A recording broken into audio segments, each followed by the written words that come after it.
Hey everyone, welcome back, or maybe welcome for the first time. Either way, I hope your lights are low, your blanket is pulled up, and your phone brightness is dimmed enough that you can just barely read the captions. Tonight, we're floating gently into the strange, quiet world of one of America's most mythic figures, Abraham Lincoln. You know, the tall, solemn man in the stovepipe hat who freed the enslaved, held a nation together through civil war, and then became basically the most famous ghost in American history. But tonight's story isn't about the war, or the speeches, or the big marble statue staring blankly over Washington, D.C. No, we're going smaller, softer, stranger. Because Abraham Lincoln, the man carved into Mount Rushmore, the face on the $5 bill, also had a personal life that's still, to this day, wrapped in a haze of letters, rumors, and maybe, just maybe, forbidden affection. Yeah, we're talking about Lincoln's love life, and it's a little weirder than your 8th grade history teacher probably mentioned. So settle in, take a breath, because tonight we're opening the envelope on the secret love letters of Abraham Lincoln. Let's start long before the war, before the beard, before the Gettysburg Address, back when Lincoln was just a tall, awkward young man wandering the dusty streets of Springfield, Illinois, a town that, back in the 1830s, looked like someone dropped a handful of wood shacks into the middle of an open prairie and called it civilization. He was, well, how do we put this gently? Not exactly anyone's idea of a romantic lead. Gangly, pale, hair that always looks like it had just lost a fight with a pillow. But he had something else, a kind of quiet charm, a melancholy wit that people found oddly magnetic. He read constantly.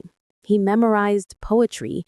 He could debate theology for hours and still crack a joke about whiskey prices. And underneath that slow drawl and sad gaze, he had a heart that was, apparently, very capable of falling deeply, maybe even disastrously, in love. The first known spark came from a woman named Anne Rutledge. Now, depending on which historian you ask, Anne was either Lincoln's first true love or just the town girl he happened to be emotionally attached to before she tragically died of typhoid. She was 22. He was in his mid-20s, and the story goes, when she passed, Lincoln simply broke. He became withdrawn, depressed, so much so that people in New Salem, the little town where he lived, actually worried he might hurt himself. For weeks, he wandered near the riverbanks, staring into the water, that classic 19th century heartbreak behavior. Friends said he would sit alone and murmur her name. Others claimed he visited her grave and wept. And yes, that could be 19th century exaggeration, but even if half of it's true, it's clear Anne's death carved a quiet hollow inside him, and that hollow never quite filled. Fast forward a few years. Lincoln's now building his career, lawyer, speaker, rising political figure. He's smarter, sure, but still haunted by that same cloudy sadness. Enter Mary Todd, the woman history remembers as his wife, intelligent, sharp-tongued, ambitious, and occasionally a little too dramatic for her own good. Mary was from a wealthy Kentucky family, highly educated, fluent in French, and, as one observer put it, a tornado wrapped in silk. When she met Lincoln, she was drawn to his intellect, that quiet gravity. He was drawn to, well, probably her confidence. She was everything he wasn't, socially skilled, witty, and not afraid to dominate a conversation. And yet, their relationship was rocky from the start. They were engaged, then not engaged, then suddenly married in 1842, after what Lincoln himself called a stormy courtship. And by stormy, he meant torrential. Friends described him as hesitant, nervous. He once told a friend he felt like a man going to the slaughter, which, isn't exactly the romantic pep talk you want from a groom. Still, they married. They moved into a modest Springfield home, and while Mary dreamed of grandeur and political triumph, Lincoln mostly dreamed of quiet. But here's where things take a more letter-shaped turn.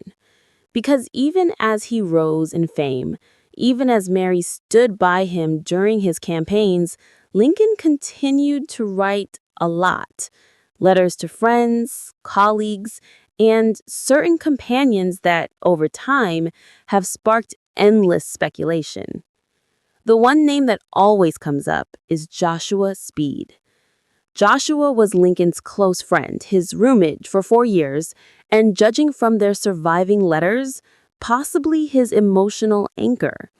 The two met in Springfield in 1837. Lincoln was new in town, broke, and unsure of himself. Joshua, a well-off merchant, offered him a room above his store. Lincoln accepted, and thus began one of the most deeply personal friendships in American history. They shared not just the room, but the same bed, which, before you raise an eyebrow, was not unusual in the 19th century. Lodging was expensive, and beds were often shared out of practicality. Still, when you read their letters, the tone doesn't exactly scream practicality. Lincoln wrote to Speed with an intensity that's hard to miss. He called him dearest friend. He confessed feelings of loneliness, anxiety, and emotional collapse whenever Speed was away. When Speed left Springfield to visit Kentucky, Lincoln fell into what he described as the hypo, short for hypochondria, the period term for depression. He wrote letters that could easily pass for love letters, the kind where the line between platonic affection and romantic yearning blurs into gray fog. One of the most quoted lines comes from a letter Lincoln sent in 1842. Quote, "You know my desire to befriend you is everlasting. I cannot bear to lose you, nor the thought of you being unwell." Which, sure, sounds friendly enough. Except when you read it in the tone of a man who had recently called off an engagement and was pouring his soul into one person, it starts to sound different. There's tenderness, there's dependence, there's that ache that doesn't quite fit into a category. Now, was Lincoln in love with Joshua Speed? That's the eternal question, and historians are divided like an old family over a Thanksgiving table. Some say it was a deep, brotherly friendship, the kind of emotional intimacy that men of that era could express openly without judgment. Others, more modern interpreters, suggest that Lincoln's attachment carried romantic undertones, that the letters reveal a suppressed affection he couldn't name in that society. Either way, what's clear is that Speed was his safe place, the one person he could be fully unguarded with. And that's a kind of love in itself. When Joshua Speed got married in 1842, Lincoln spiraled again. He worried endlessly about how Speed would adjust, whether he'd be happy, whether their friendship would survive. He even wrote, quote, "I am anxious to hear of your safe arrival, and still more to know that you are happy in your new situation." End quote. And then, almost like a mirror, a few months later, Lincoln himself married Mary Todd, as if perhaps he was trying to prove to Speed or to himself that he too could move on. Their correspondence continued, though, always gentle, always personal. And even years later, while president, Lincoln wrote to Speed with a tone that carried more warmth than most of his political letters ever did.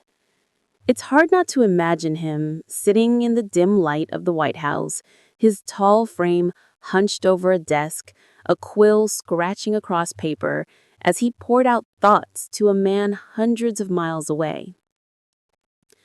Of course, that's not the only set of letters to raise eyebrows. There are others, written to young men on his staff, particularly his bodyguard and personal secretary, Captain David Derrickson. During the Civil War, Derrickson often slept in the president's quarters when Mrs. Lincoln was away. One account by a fellow officer noted casually, quote, "When Mrs. Lincoln was absent, Captain Derrickson slept with the president, which is a great honor," end quote. And sure, maybe that's completely innocent, but combined with Lincoln's known emotional dependence on close male companions, historians have spent a century quietly whispering, Still, Hey again. none of it proves anything definitive. If you're still awake, and maybe that's first the of all, beauty of impressive. it. Lincoln's emotional You survived world. part 1, which means your tolerance for slow-moving 19th century emotion is truly elite. Tonight, we pick up where we left off, with Abraham Lincoln, now married, famous, and slowly being crushed under the weight of the Union, the war, and his own heart. Let's ease back into that world. It's 1861. The country is splitting apart. States are seceding faster than wedding guests leaving after the free food runs out. And Lincoln, now President of the United States, is walking straight into history's most stressful job. He's older now. The boyish awkwardness has settled into solemnity. His face has lines, deep ones, etched by years of worry. He looks like someone who's been reading too many sad poems and not sleeping nearly enough. Which, to be fair, he probably was. The White House in those days wasn't the glittering symbol it is now. It was drafty, dusty, and perpetually falling apart. The wallpaper peeled, the furniture creaked. The place had that "we should renovate soon" vibe. Except there was a war on, so maybe later. Mary Todd Lincoln did her best to make it homey. She ordered new drapes, elegant china, fancy dinners. Congress, naturally, complained about the spending. But honestly, what else was she supposed to do while her husband worked 18-hour days and the newspapers blamed her for literally everything, from being too emotional to being secretly a Confederate spy? Marriage in the White House was complicated. Lincoln loved Mary in his own quiet, patient way, but their marriage had always been more like a tug of war than a waltz. He'd retreat into silence. She'd explode in frustration. He'd soothe her with gentle words or just sit, head in hands, until the storm passed. One friend later said their home life was a scene of affectionate discord, which sounds poetic, but basically means they loved each other, but it was chaos. And in that chaos, Lincoln's letters continued. Still careful, still calm, but you can feel something change. The weight of responsibility pressing down on him like a physical thing. The letters from this era aren't the same tender outpourings we saw with Joshua Speed. They're measured, deliberate, written by a man who's learned that every word might be preserved forever. But between the lines, that same deep melancholy lingers. He wrote to generals with patience that bordered on saintly. He wrote to grieving mothers with compassion that still makes historians tear up.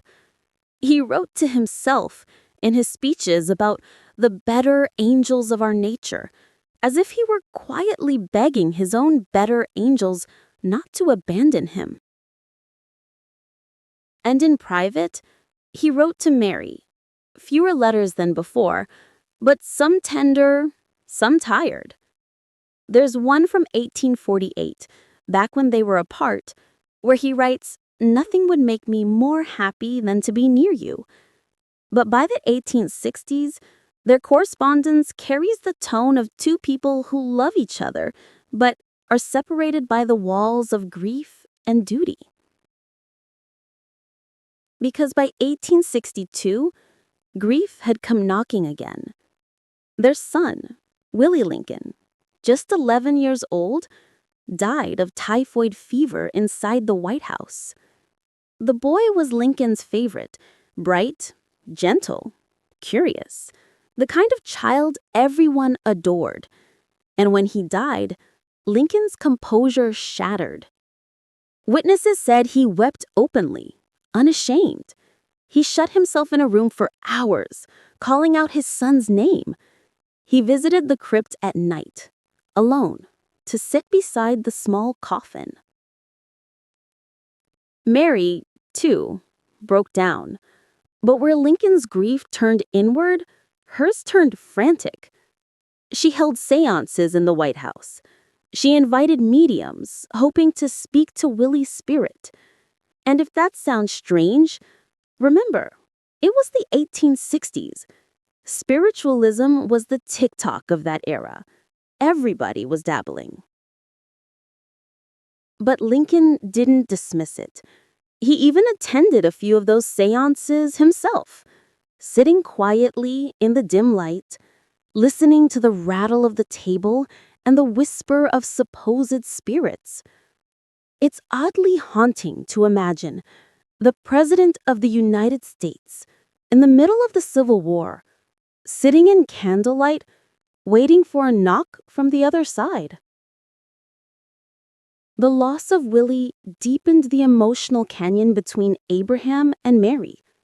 They loved each other, that was never in doubt, but they're grieved differently, and that difference kept widening. Mary's mind became fragile, and Lincoln, already stretched thin, retreated further into his letters, his cabinet, and his long midnight walks. He was known to wander the White House halls late at night, barefoot, sometimes muttering, sometimes silent. Guards would find him staring out the window toward the Potomac River, the same river that carried the sound of cannons from battlefields not far away. And in those quiet hours, when the nation slept uneasily, Lincoln would write letters to generals, to widows, to himself. One particularly haunting one to a young woman who lost 5 brothers in the war begins, "I feel how weak and fruitless must be any words of mine which should attempt to beguile you from the grief of a loss so overwhelming." It's a simple line, but it says everything about him. That strange combination of empathy and exhaustion. You can almost hear his sigh in the space between the words. Meanwhile, his friendship with Joshua Speed still flickered faintly in the background. They exchanged a few letters during the presidency, though far fewer than before. But when Speed visited Washington, the old warmth returned. Observers noted that Lincoln seemed lighter in his company. They'd talk privately for hours. Lincoln, it seemed, could still drop the presidential mask around Speed. There's something quietly beautiful about that. That amid the blood and politics, the man who once shared a bed with him in Springfield could still make him smile. But that comfort was fleeting. Speed returned home. The war dragged on, and Lincoln sank back into his solitude. Let's pause here, because this is the part of the story where the idea of love letters expands beyond romance. For Lincoln, love wasn't always directed at one person. It spilled out into his care for humanity, his empathy for soldiers, his need to connect even with those who hated him. His letters to mothers, to widows, to ordinary people, they read like gentle, exhausted prayers. There's one to Lydia Bixby, supposedly a mother who lost 5 sons in battle, though historians now suspect the story was exaggerated. Still, Lincoln's letter to her remains one of the most quietly moving pieces of writing in American history. I pray that our Heavenly Father may assuage the anguish of your bereavement and leave you only the cherished memory of the loved and lost. It's short, polished, and yes, probably drafted by his secretary, but the sentiment feels pure. Like a man trying to hold the entire country's pain in his arms because no one else would. By 1864, the war was winding down, but so was Lincoln. Photographs from that year show him gaunt, almost spectral. His eyes seem older than their years, as though he'd seen every death personally. And maybe, in some way, he had.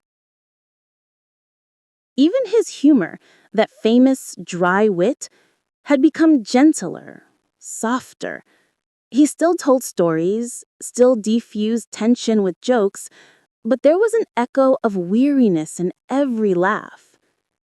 He once said, "I laugh because I must not cry." And if that isn't the perfect motto for his life, I don't know what is. In the final months, Mary seemed to draw closer to him again. The shared losses, the endless strain, had stripped away much of their Hey resentment. again, Night Wanderer. If you've made it this far, your attention span deserves a medal, or at least a warm beverage. We've walked with Abraham Lincoln through heartbreak, letters, and late night grief. Now we're drifting past his lifetime into what happened after he was gone. Because sometimes a person dies, but their words refuse to. Let's start in the late 19th century. The war was over. The monuments were going up. Lincoln had been turned into a kind of secular saint, tall, tragic, noble. You could almost hear the country whispering he was perfect, which, of course, he wasn't. But perfection sells better than melancholy. Biographers polished his story. They trimmed the rough edges, the mood swings, the melancholy, the odd friendships, and built him into something cleaner, grander, and a lot less human. Meanwhile, the actual letters, the real ones, full of half jokes, deep sadness, and that weird 19th century phrasing, sat quietly in archives, waiting to confuse future historians. The first generation of Lincoln biographers wanted a hero, not a human being. They combed through his correspondence and picked out the safe bits, the noble-sounding lines, the poetic fragments. Anything too emotional, too personal, or too ambiguous, that got politely ignored. For example, Lincoln's letters to Joshua Speed. They existed, but they made Victorian readers squirm. Two men writing to each other like that, reviewers whispered. So the early editors simply edited. They left out the softer lines, the ones that might raise eyebrows. Which means for almost a century, the world knew Lincoln the great emancipator, but not Lincoln the man who once wrote, "I cannot bear to lose you." Because apparently that was a little too real for 1880s America. It wasn't until the 20th century that historians started to look again, really look at Lincoln's inner life. And that's when the quiet storm began. One scholar would read his correspondence with Speed and say, these are just intense male friendships, perfectly normal for the time. Another would say, sure, but have you read the tone? That's not just friendship, that's longing. And so began the long, slow debate that still hasn't ended. Was Lincoln's heart simply wide open, a deep well of platonic affection? Or was there something more that society couldn't name? The truth, as usual, is probably somewhere between the footnotes. Now, before you picture angry historians sword fighting over dusty letters, it's worth noting most of them are remarkably calm about it. They know we can't project 21st century labels onto 19th century emotions. The language of intimacy was simply different. Men wrote affectionately to each other without shame. They hugged, shared beds, and confessed feelings, not necessarily because they were lovers, but because the emotional vocabulary of men hadn't yet been shut down by later cultural awkwardness. Still, Lincoln's letters read differently. They have a tenderness that feels unusually raw, even for the time. Maybe he was in love. Maybe he was just deeply, existentially lonely. Maybe both. Because honestly, what's the difference when you're writing letters in the dark? Meanwhile, Mary Todd Lincoln's letters were also rediscovered. And oh boy, if Abraham's were melancholy, hers were operatic. She wrote in floods, every emotion turned up to 11. If Abraham was a quiet violin, Mary was a full orchestra in a thunderstorm. Her letters after his death are heartbreaking, sometimes beautiful, sometimes chaotic.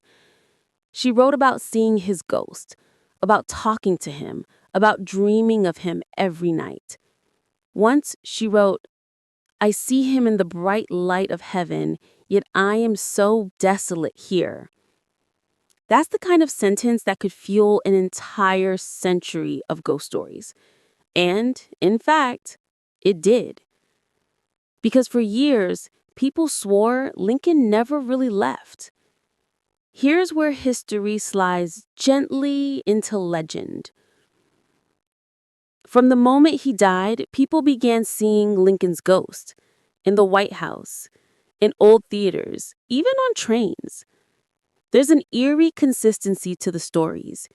He's always quiet, solemn, watching, never speaking, just present. During World War II, Winston Churchill, yes, that Winston Churchill, claimed to have seen him. Churchill was staying overnight in the White House. He said he stepped out of the bath, walked into the bedroom, and saw Lincoln standing by the fireplace. Being Churchill, he didn't scream. He just nodded politely and said, "Good evening, Mr. President," then walked back to bed like nothing had happened. And honestly, that's probably the most British reaction imaginable. Even today, staff members and guests say they feel him there, especially near the Lincoln bedroom, where some of his old papers and writing desks still rest. It's poetic, really.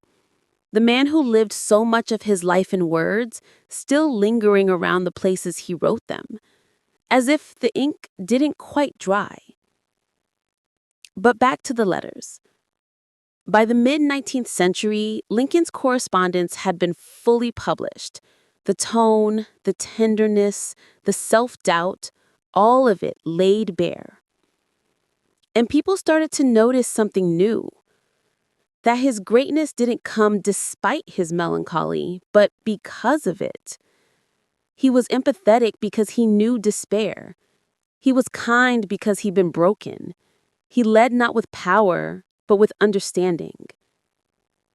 And you can trace that empathy right through his letters, from the ones to Joshua Speed, to the mothers of soldiers, to Mary, to himself. That's what makes his writing so weirdly comforting. He never tries to sound perfect. He just sounds real. In 1959, on the 150th anniversary of his birth, the U.S. government released a huge commemorative collection of Lincoln's writings. People lined up to read them. Yes, voluntarily and without TikTok involved. Teachers used them in classrooms. Churches read them from pulpits. Even poets borrowed lines for their own verses. Because those letters, those quiet, unfiltered letters, turned out to be the most enduring monument he ever built. Marble cracks, statues weather, but words stay soft and alive. Of course, every generation has its own version of Lincoln. The Victorians made him a saint. The 1950s made him a national father figure. The 21st century, well, we made him a meme. But through all that reinterpretation, the letters keep humming beneath it all, steady, gentle, human. When you read them today, what you find is not just history, it's therapy. You can feel the loneliness, yes, but also the hope. He writes like someone who believes that no matter how dark the night gets, people can still choose kindness. And that belief, that fragile, trembling faith, might just be the real love story here. Not between Lincoln and Anne or Mary or Joshua, but between Lincoln and humanity. Hey everyone, welcome back. If you're still awake, congratulations. You've made it to the part of Lincoln's life where the love letters turn into something heavier, something less romantic, but maybe more human. Tonight, we drift into the last decade of Abraham Lincoln's life, a time when affection, grief, and the burdens of history blurred into one long sleepless night. Let's start quietly in the White House. It's 1861. The country is falling apart. 11 southern states have just seceded, and Lincoln, the gangly lawyer who used to joke about lost love and bad poetry, is now President of the United States. Not bad for a man who once thought he'd die of heartbreak in a boarding house room. But being president doesn't cure loneliness. If anything, it amplifies it. Washington, D.C. in those days wasn't exactly glamorous. The White House was drafty, filled with rats, and the walls were paper thin, which was fitting because so were Lincoln's nerves. Mary Todd Lincoln, his wife, was struggling too. She'd gone from hosting parties in Springfield to living in a city under siege. She was terrified for her husband's life and also consumed by jealousy and insecurity. She read newspapers that mocked her spending habits and called her mad.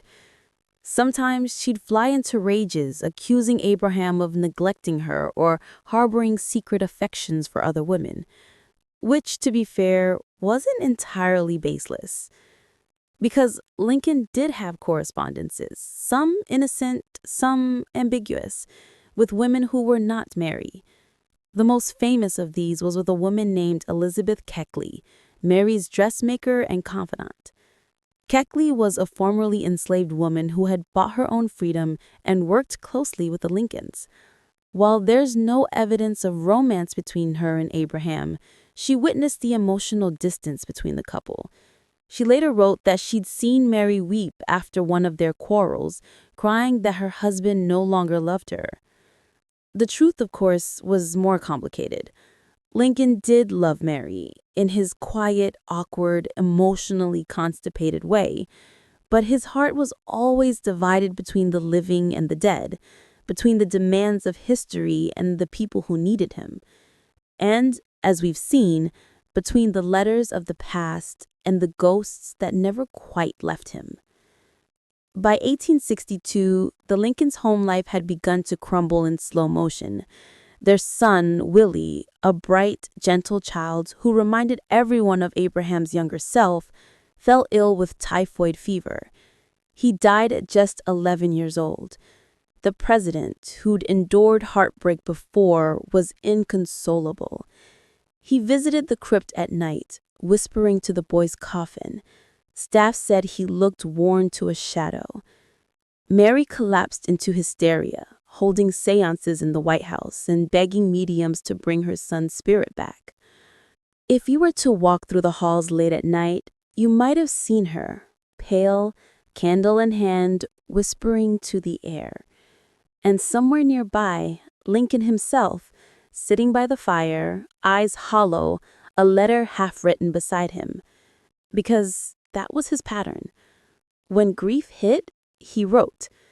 Some letters were to generals or cabinet members, but others, the private ones, revealed something different, a deep, almost poetic sadness. One note sent to a widow of a fallen soldier reads like something from his own heart. I pray that our Heavenly Father may assuage the anguish of your bereavement, but only He who made them can now console you. It's hard not to hear a man writing to himself. Now, if you're wondering where the secret love letters come into play again, we're getting there. Because around this time, Lincoln began corresponding once more with old friends from his Springfield days, including a woman named Mary Owens, the same one who once broke his heart decades earlier. Her letters to him were polite, even affectionate. His replies were brief, but telling, reflective, self-deprecating, and oddly warm for a man under the weight of a civil war. Historians still debate whether these exchanges meant anything more than nostalgia, but it's easy to imagine Lincoln, alone in his office at night, finding a small comfort in writing to someone who remembered him as he was, not as the savior of the Union, but just Abe. Maybe it was harmless, or maybe it was the emotional version of lighting a candle for an old flame. As the war dragged on, Lincoln grew even more inward. He'd wander the streets of Washington in the evenings, hat pulled low, occasionally slipping into a telegraph office just to read casualty reports. He visited hospitals, holding soldiers' hands, speaking to them softly as they died. Some called him Father Abraham. Others just stared at him in awe as if he were already half a ghost. And still, through all of it, he wrote. Letters to generals full of patience and kindness, notes to parents thanking them for their son's service, personal replies to widows, sometimes written in his own trembling hand. There's something quietly romantic about that. A man using words as his only form of touch. Every letter became a small act of connection in a world collapsing into violence. Mary Todd, meanwhile, descended further into despair. Her grief, her paranoia, her headaches, they made her erratic. Lincoln was patient but tired. Their marriage became a fragile truce, occasionally broken by screaming matches that echoed through the White House corridors. And yet, in the rare moments when things were calm, witnesses saw the tenderness between them. Once, after a state dinner, Lincoln reportedly helped Mary down the stairs, whispering, "Take care, my dear," in a tone that silenced everyone nearby. It's strange how love can survive in the cracks, quieter but no less real. By 1864, the war was turning in the Union's favor. Lincoln was reelected, though he barely believed it himself. The victory should have been triumphant, but he looked tired, older than his years, with the weight of every loss written across his face. That year, he wrote one of his most famous letters, not to a general or to Congress, but to a mother named Mrs. Bixby, who had supposedly lost 5 sons in the war. His words were simple, measured, almost like a prayer. I feel how weak and fruitless must be any words of mine which should attempt to beguile you from the grief of a loss so overwhelming. Even if he didn't love Mrs. Bixby personally, there's love in the letter, love for humanity itself, the same kind that once filled his youthful notes to Anne Rutledge or his awkward flirtations with Mary Owens. It's the kind of love that outlasts romance, the quiet empathy of someone who knows grief by name. Then came April 14th, 1865, Good Friday. Lincoln had invited several guests to Ford's Theater that night. He'd even asked Mary to come along, saying he wanted a night to relax, something they hadn't done in years. On the carriage ride there, he told her, softly, that he felt strangely peaceful, that he had seen in a dream himself sailing toward a great calm shore. It was the last conversation they'd ever have. When the shot rang out, the country's heart stopped. And when Lincoln died the next morning, Mary was inconsolable. She wept uncontrollably, calling out, "He loved me. he loved me. The words of a woman who had doubted it so long and finally knew too late. After his death, several of Lincoln's private letters were sealed away or destroyed. Others resurfaced decades later. Fragments of correspondence to old friends, drafts never sent. Some are tender, others unreadable, smudged with age. Historians have tried to interpret them for years. Were they love letters, reflections, or simply the emotional exercises of a lonely mind? Maybe it doesn't matter. What's left behind is something more fragile, the sense of a man who felt deeply, who cared awkwardly, who never quite knew how to hold the people he loved. In his lifetime, Lincoln's heart was a battlefield quieter than any war. And when you read his words, the jokes, the melancholy, the apologies wrapped in dry humor, you get the sense that his greatest legacy wasn't just freeing a nation. It was proving that even the loneliest souls can still reach out, even if all they have left are words. And that's where we'll leave Abraham Lincoln tonight. Between love and loss, history and humanity, his letters whispering across the centuries like soft echoes from a man who just wanted to be understood. Hey again. Welcome Now, back. close your eyes, If you're still with me breathe and slow, haven't and drifted drift off off. yet, you're History officially will still be tougher here than most when you wake 19th up. century generals. Tonight, we're easing into the final stretch of Abraham Lincoln's quiet, complicated love story. This isn't the part with battles or big speeches. This is the part with dust, ink, and memory. It's the afterlife of his words, how his letters survived, were found, and were argued over by people who never met him, but couldn't stop wondering who he really loved. So let's dim the lights a little lower and step into the archives. After Lincoln's death, the White House became a strange museum of grief. Mary Todd Lincoln was still alive, but barely holding herself together. She kept small bundles of his papers close, letters, notes, drafts, even scraps of poetry. Some she read constantly, others she burned. No one knew which. Historians later compared her destruction of Lincoln's correspondence to a widow guarding a wound. It wasn't malice, it was mourning. She once said she couldn't bear for strangers to paw through our life. Which, of course, is exactly what happened.